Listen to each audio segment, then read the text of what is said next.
Cette année encore, je vais donc animer une série de jeudis à Notre-Dame-de-la-Route sur l'histoire de l'Église. Et on en est arrivé dans notre parcours de ces dernières années à ce moment assez critique, XIVe siècle, XVe siècle, donc les deux siècles qui préparent la réforme ou les réformes dans l'Église, période critique où le pouvoir pontifical est remis en question, où les grands de ce monde sont en train d'organiser des nations, etc.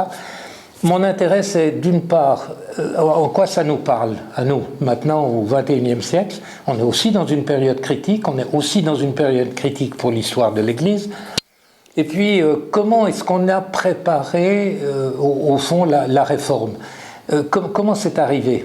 Et la plupart d'entre nous, on sait que nous vivons dans un pays, nous avons la chance d'être dans un pays écuménique, nous côtoyons protestants et catholiques, les participants à ces jeudis sont aussi bien catholiques que protestants, mais très souvent nous ne savons pas très bien d'où ça vient, quelles sont nos racines. Par exemple, ça a tout à fait étonné les gens de l'année passée lorsque j'ai parlé des croisades, et surtout qu'il y en a plusieurs qui étaient de la région de Blonay et que je leur ai parlé du comte de Blonay qui avait fait la première croisade, qui est revenu et qui est revenu transformé parce qu'il avait vu et touché là-bas l'endroit où le Christ avait été mis au tombeau, etc.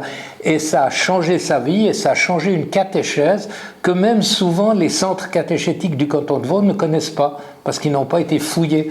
Alors c'est ma passion, je suis d'origine archéologue et j'aime bien fouiller les textes, j'aime bien...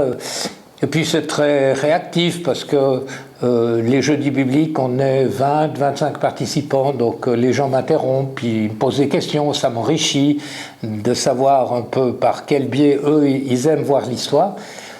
Et puis de savoir que, voilà, on est chrétien aujourd'hui au XXIe siècle, mais on ne vient pas de nulle part.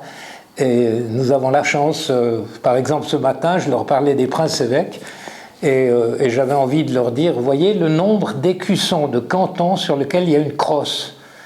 Tout simplement parce que, comme à Bâle, comme dans le Jura, il y avait des princes-évêques. C'est de cette époque que ça remonte. Alors voilà, c'est le but de ces jeudis, où les gens viennent, comme à peu près chaque jeudi, il y a un thème précis, il y en a qui ne font pas toute la suite, et puis je dois dire honnêtement, et qui regrettent de ne pas avoir été là lorsqu'ils ont loupé un jeudi.